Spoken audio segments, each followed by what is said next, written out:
नमस्कार दोस्तों, आप सभी का स्वागत है अपने ही चैनल जीके माध्यिका पर। दोस्तों, आज के इस वीडियो में बायोलॉजी के 50 क्वेश्चन देखेंगे। दोस्तों, क्वेश्चन वही लिया गया है जो रेलवे में बार बार पूछा गया है। इसलिए दोस्तों, अगर आपके आगे आने वाले एनटीपीसी सीबीटी 2 ग्रुप डी का एग्ज़ाम है तो ये वीडियो आपके लिए काफ़ी महत्वपूर्ण रहेगा। तो चलिए दोस्तों, शुरू करते हैं पहले सवाल से। पहला सवाल है, पक्षियों के अध्ययन को क्या कहा जाता है? इसका राइट आंसर है ऑप्शन बी, ऑर्निथोलॉजी।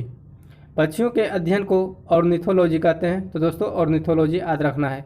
अब ऑप्शन ए, एंटोमोलॉजी की बात करते हैं। तो एंटोमोलॉजी कीटों के अध्ययन को कहा जाता है।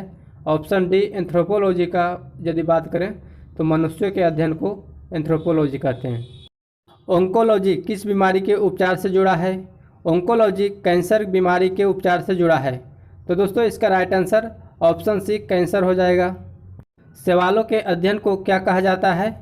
शैवालों के अध्ययन को फाइकोलॉजी कहा जाता है। इसका right answer option C, phycology हो जाएगा। अब ऑप्शन ए की बात किया जाए तो साइटोलॉजी। साइटोलॉजी कोशिका के अध्ययन को कहा जाता है। माइकोलॉजी कवक के अध्ययन को कहा जाता है। अगला सवाल है, कौन सा शरीर के ऊतकों की वृद्धि, विकास व सुधार के लिए महत्वपूर्ण है? इसका राइट आंसर है ऑप्शन ए, प्रोटीन। प्रोटीन शरीर के ऊतकों की वृद्धि, विकास व सुधार के लिए महत्वपूर्ण है। अगला सवाल है, आत्महत्या की थैली किसे कहा जाता है? आत्महत्या की थैली लाइसोसोम को कहा जाता है। इसका right answer option C, lysosome हो जाएगा। राइबोसोम का मुख्य कार्य क्या है? इसका राइट आंसर है ऑप्शन बी, प्रोटीन संश्लेषण। राइबोसोम का मुख्य कार्य प्रोटीन संश्लेषण है। अगला सवाल की बात करते हैं तो जीन परिवर्तन किस में होता है? इसका राइट आंसर है ऑप्शन ए, डीएनए में। जीन परिवर्तन डीएनए में होता है। निम्नलिखित में से कौन सी एक संयोजी ऊतक है? इसका राइट आंसर है ऑप्शन डी, हड्डी। हड्डी एक संयोजी ऊतक है। मानव शरीर की त्वचा का सबसे बाह्य परत कहलाती है। इसका राइट आंसर है ऑप्शन ए, एपिडर्मिस। मानव शरीर की त्वचा का सबसे बाह्य परत एपिडर्मिस कहलाती है। पौधे का कौन सा हिस्सा पानी और खनिज के परिवहन को सक्षम करता है? इसका राइट आंसर है ऑप्शन डी, जाइलम। पौधे का जाइलम हिस्सा जो पानी और खनिज के परिवहन को सक्षम करता है। अगला सवाल है, किसी पौधे के तने या जड़ का घेरा किस कारण बढ़ता है? इसका राइट आंसर है ऑप्शन ए, लेटरल मेरिस्टेम। किसी पौधे के तने या जड़ का घेरा लेटरल मेरिस्टेम के कारण बढ़ता है। अगला सवाल है, किस ऊतक का निर्माण मृत कोशिकाओं के संयोजन से होता है? इसका राइट आंसर है ऑप्शन बी, स्क्लेरेन कायमा। स्क्लेरेन कायमा ऊतक का निर्माण मृत कोशिका के संयोजन से होता है। अगला सवाल है, एक्वारेजिया में अम्लों का अनुपात होता है। इसका राइट आंसर है ऑप्शन डी, 3:1। एक्वारेजिया में अम्लों का अनुपात 3:1 में होता है। बालों का रंग किसके कारण होता है? इसका राइट आंसर है ऑप्शन बी, मेलेनिन। बालों का रंग मेलेनिन के कारण होता है। मानव शरीर की एक कोशिका में कितने गुणसूत्र होते हैं? इसका राइट आंसर है ऑप्शन ए, 46। मानव शरीर की एक कोशिका में 46 गुणसूत्र होते हैं। आधुनिक अनुवांशिक का जनक किसे माना जाता है? इसका राइट आंसर है ऑप्शन सी, ग्रेगर मेंडल। आधुनिक अनुवांशिक का जनक ग्रेगर मेंडल को माना जाता है। बच्चों का लिंग मुख्य रूप से किस पर निर्भर करता है? इसका राइट आंसर है ऑप्शन ए, पिता पर। बच्चों का लिंग मुख्य रूप से पिता पर निर्भर करता है। मनुष्यों के वैज्ञानिक नाम होमो सैपियंस का अर्थ क्या है? इसका राइट आंसर है ऑप्शन सी, वाइज होमोनिड। मनुष्यों के वैज्ञानिक नाम होमो सैपियंस का अर्थ है वाइज होमोनिड। पोलियो के टीके की खोज किसके द्वारा की गई थी? इसका राइट आंसर है option C, Jonas Salk. Polio के टीके की खोज जोनास सॉल्क के द्वारा की गई थी। विकास के सिद्धांत किसके द्वारा प्रस्तावित किया गया था? इसका राइट आंसर है ऑप्शन बी, चार्ल्स डार्विन। विकास का सिद्धांत चार्ल्स डार्विन के द्वारा प्रस्तावित किया गया था। किसे फादर ऑफ टेक्सोनॉमी के रूप में जाना जाता है? इसका राइट आंसर है option D, Karl Linnaeus. Karl Linnaeus को फादर ऑफ टेक्सोनॉमी के रूप में जाना जाता है। कौन सा जीव द्विखंडन द्वारा प्रजनन होता है? इसका राइट आंसर है ऑप्शन डी, अमीबा। अमीबा जीव द्विखंडन द्वारा प्रजनन होता है। निम्न में से कौन सा जीव पूर्ण जनन और मुकुलन द्वारा प्रजनन कर सकता है?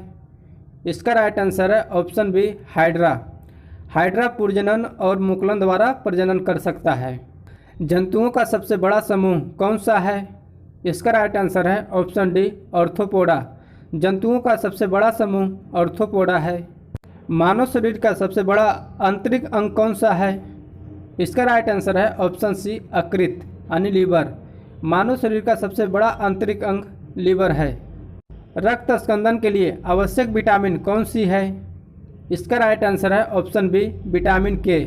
रक्त स्कंदन के लिए आवश्यक विटामिन के है। पाचन तंत्र में मौजूद रस यानी गैस्ट्रिक जूस में क्या शामिल होता है? इसका राइट आंसर है ऑप्शन ए HCl यानी हाइड्रोक्लोरिक अम्ल। पाचन तंत्र में मौजूद रस में HCl शामिल होता है। भोजन से प्राप्त ऊर्जा को कैसे मापा जाता है? इसका राइट आंसर है ऑप्शन सी कैलोरीज। भोजन से प्राप्त ऊर्जा को कैलोरीज में मापा जाता है। EEG से शरीर के किस अंग की जांच की जाती है? इसका राइट आंसर है ऑप्शन बी मस्तिष्क। EEG से शरीर के मस्तिष्क की जांच की जाती है। और दोस्तों हृदय की जांच ECG के द्वारा की जाती है। सफ़ेद रक्त कण यानी WBC का कार्य क्या है? इसका राइट आंसर है ऑप्शन सी शरीर में संक्रमण से बचाना। सफ़ेद रक्त कण का कार्य शरीर में संक्रमण से बचाना है। एक स्वस्थ व्यक्ति का रक्तदाब कितना होता है? इसका राइट आंसर है ऑप्शन बी 120/80। एक स्वस्थ व्यक्ति का रक्तदाब 120/80 होता है। ट्रेडमिल टेस्ट कौन सी चिकित्सा से संबंधित है? इसका राइट आंसर है ऑप्शन ए हृदय। ट्रेडमिल टेस्ट हृदय से संबंधित है। ब्लड बैंक किसे कहा जाता है? इसका राइट आंसर है option B spleen. Blood bank spleen को कहा जाता है। मानव गुर्दे यानी किडनी में बनने वाली पथरी में पाया जाने वाला पदार्थ कौन सा है? इसका राइट आंसर है ऑप्शन डी कैल्शियम ऑक्जेलेट। मानव गुर्दे में बनने वाली पथरी में पाया जाने वाला पदार्थ कैल्शियम ऑक्जेलेट है। मानव मस्तिष्क का कौन सा हिस्सा वृद्धि, स्मृति और भावनाओं का केंद्र होता है? इसका राइट आंसर है ऑप्शन ए सेरिब्रम। मानव मस्तिष्क का सेरिब्रम जो बुद्धि, स्मृति और भावनाओं का केंद्र होता है। किडनी की संरचनात्मक इकाई को क्या कहते हैं?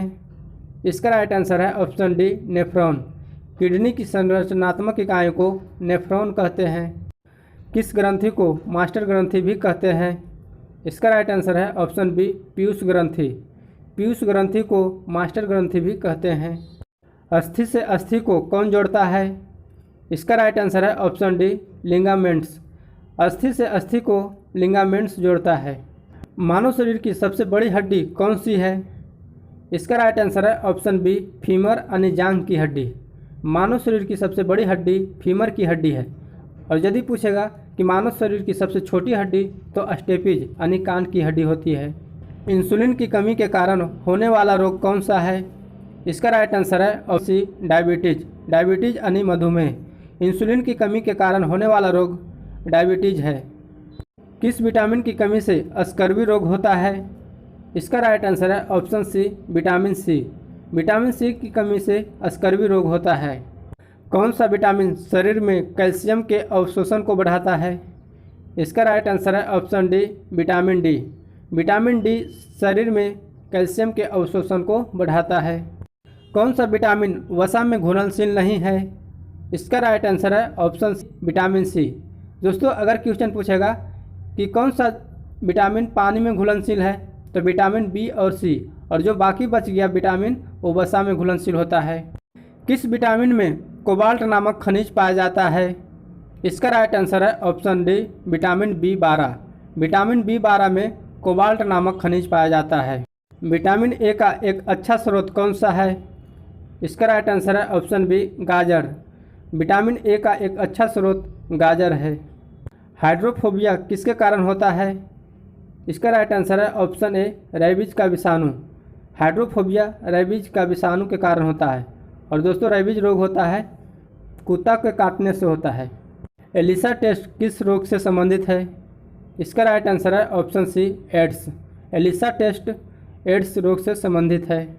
ऑस्टियोपोरोसिस किस रोग से संबंधित है? इसका राइट आंसर है ऑप्शन ए हड्डी।